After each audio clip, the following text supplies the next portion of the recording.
गुज़िश्ता 2 एक साथ में हम 2 शहरों में थे जहां यसू पर लान तान की गई, खुराजीन और बैतसैदा। मगर फिर एक तीसरा गांव है जो कि गलील में यसू की खिदमत का मरकज था, जिस गांव में पतरस की सास रहती थी, यानी कफरनहूम का गांव, जो कि गलील की झील के जनूब मगरिबी तरफ वाक़ था। कफरनहूम के खंडरात 2 इलाकों में तकसीम हैं, फ्रांसिस्कन और ग्रीक ऑर्थोडॉक्स।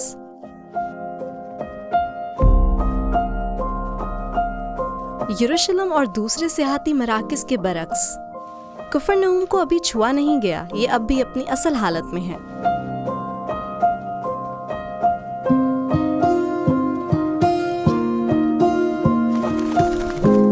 यहाँ पर चलते फिरते और झील और पहाड़ों को देखते हुए हमने खुद को तारीख से जुड़े हुए पाया। ये ऐसे ही था जैसे हम तकरीबन यसू को इन साहिलों पर चलते हुए इन्हीं पहाड़ों का नजारा करते हुए देख रहे हों।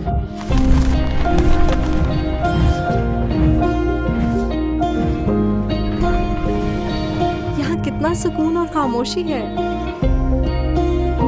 ये बाइबल लेकर आने और सुबह के वक्त इसका मुताला करने के लिए बेहतरीन जगह है। और हैरत अंगेज फितरत के अलावा कफरनहूम के खंडरात दिल फरेब हैं। 4वीं सदी का सिनेगॉग जो इस असल जगह के ऊपर तामीर किया गया है जहां यसू ने तालीम दी, एक घर जिसके बारे में माना जाता है कि ये शमौन पतरस का घर है। यहाँ कदीम शहर के खंडरात और बहुत कुछ है। तो जब हम इस दिल फरेब जगह को दरियाफ्त करते हैं तो इस किस्त में हमारे साथ रहें।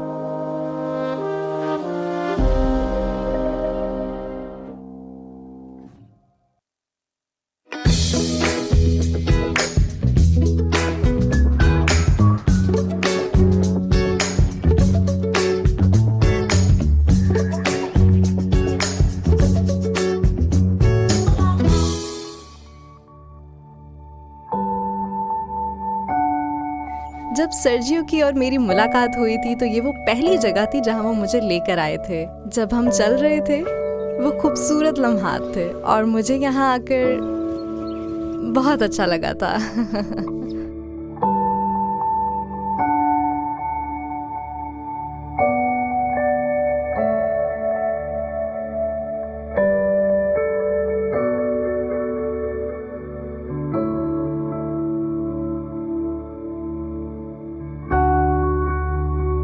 एक दाखिली मकाम के साथ कफरनहूम 2 हिस्सों में बटा हुआ है। मेरे पीछे जो आप देख रहे हैं ये कफरनहूम का इस्राएली नेशनल पार्क है। ये सयाहों के इकट्ठे होने की जगह है। उन्होंने बड़ा अच्छा पार्क तामीर किया है जिसमें बेंचेस हैं, रेस्ट रूम्स हैं और मालूमाती मरकज है जहां सयाह कश्ती या कार किसी भी जरिए से आ सकते हैं और यहां से कफरनहूम के कदीम खंडरात की दरियाफ्त और अपने सफर का आगाज कर सकते हैं।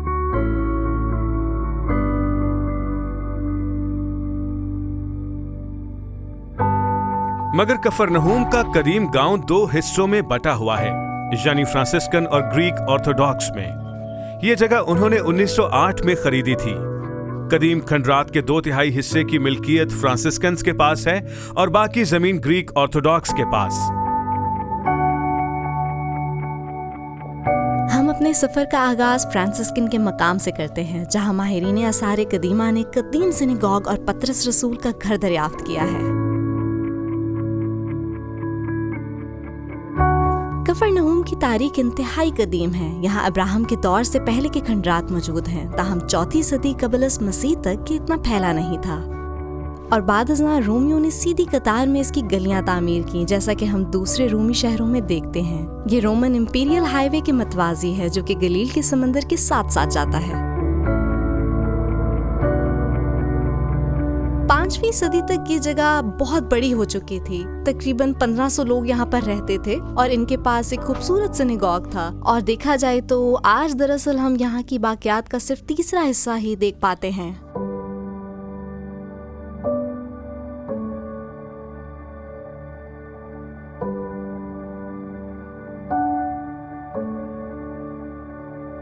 मैं इस वक्त 4वीं सदी के सिनेगॉग के पास खड़ा हूं जो उस सिनेगॉग के ऊपर तामीर किया गया है जहां खुद यीशु ने तालीम दी थी। उसने यहाँ बेशुमार मौजज़ात किए, सूबेदार के खादिम को शिफा दी, पतरस की सास को शिफा दी, उसने बदरू गिरफ्ता शख्स को शिफा दी।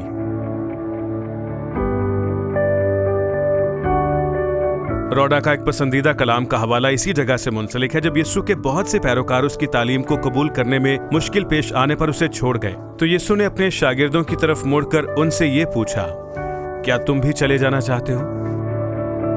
और पतरस ने जवाब दिया, ऐ खुदावंद, हम किसके पास जाएं? हमेशा की जिंदगी की बातें तो तेरे पास हैं।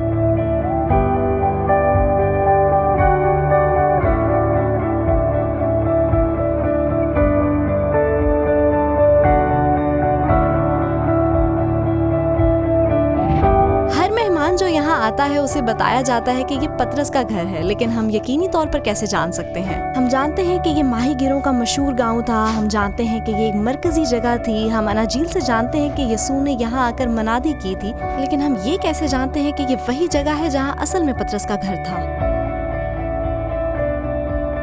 जब उन्होंने खुदाई का आगाज किया तो उन्हें ऐसी दीवारें मिली जो पहली सदी से ताल्लुक रखती थीं, जो कि यीशु का दौर था, और उन्होंने ये भी दरियाफ्त किया कि इन दीवारों को चर्च में तब्दील कर दिया गया था। तो ये एक घर था जिसे बाद-अज़ां चर्च में तब्दील कर दिया गया। इस खुदाई के दौरान उन्हें दीवारों में सैकड़ों नक्शो निगार मिले जो खुदावंद के लिए मखसूस थे, और कुछ लोग ये भी कहते हैं कि इन्हें इसके साथ पतरस का नाम भी मिला है।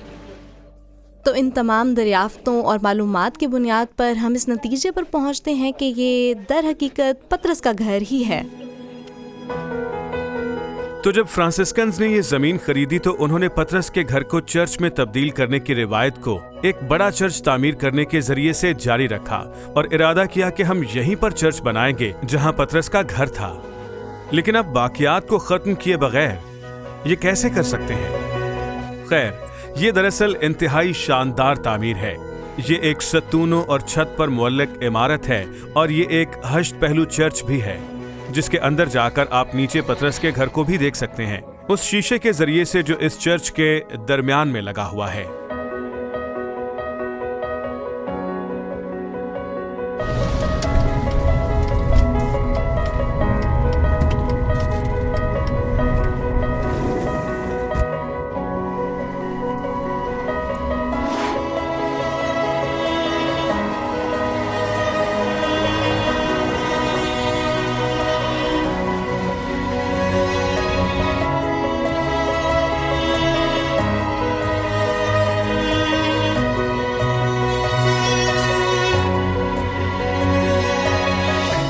तो ये हिस्सा जो आप देख रहे हैं, इसके बारे में अगर हम बात करें तो ये ग्रीक ऑर्थोडॉक्स चर्च से ताल्लुक रखता है, और इसके बारे में दिलचस्प बात यह है कि इसमें खुश्की के 8 खित्ते हैं जिनकी अभी तक खुदाई नहीं की गई, और जैसा कि आप देख रहे हैं ये तमाम यीशु के दौर की अनछुई बाकियात हैं जिनकी खुदाई अभी होनी बाकी है। चले मैं देखता हूँ अगर हम चर्च में जाकर किसी शख्स से कहें ताकि वो हमें बाहर ले जाकर ये बाकियात दिखा सके।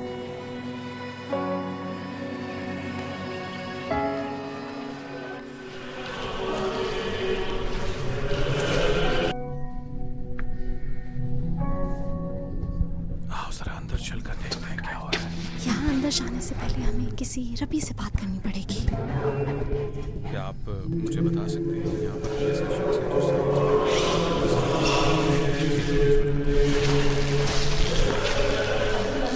जो जब हमने ऑर्थोडॉक्स प्रीस्ट से बात की तो उन्होंने वजाहत की कि यहाँ खंडरात की खुदाई क्यों नहीं की गई। उन्होंने बताया कि खुदाई इसलिए नहीं की गई क्योंकि वो इस जगह को चर्च ही रखना चाहते हैं, वो इसे बुनियादी हालत में रखना चाहते हैं, वो इसे दुआ के लिए मखसूस रखना चाहते हैं, ना कि अवामी सियाहती मकाम के तौर पर। तो जो कुछ भी वो कहते हैं हम उसका एहतराम करते हैं, लेकिन मेरी बड़ी ख्वाहिश थी कि मैं जाकर देखता कि वहाँ क्या है। उन्होंने बताया कि घर बिल्कुल वैसे ही हैं जैसे दूसरी तरफ हैं, लेकिन मुझे यकीन है कि वहाँ खुदाई के लिए एक खजाना मौजूद है।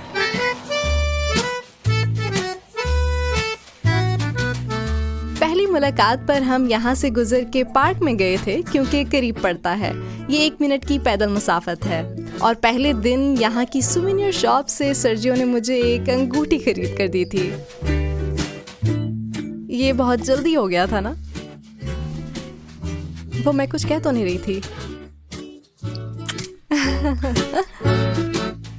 लगता है सर्जियो डिनर की तैयारी में है। मुझे लगता है कि मैं इनको पसंद नहीं आया। मेरे लिए ये कर सकते हो।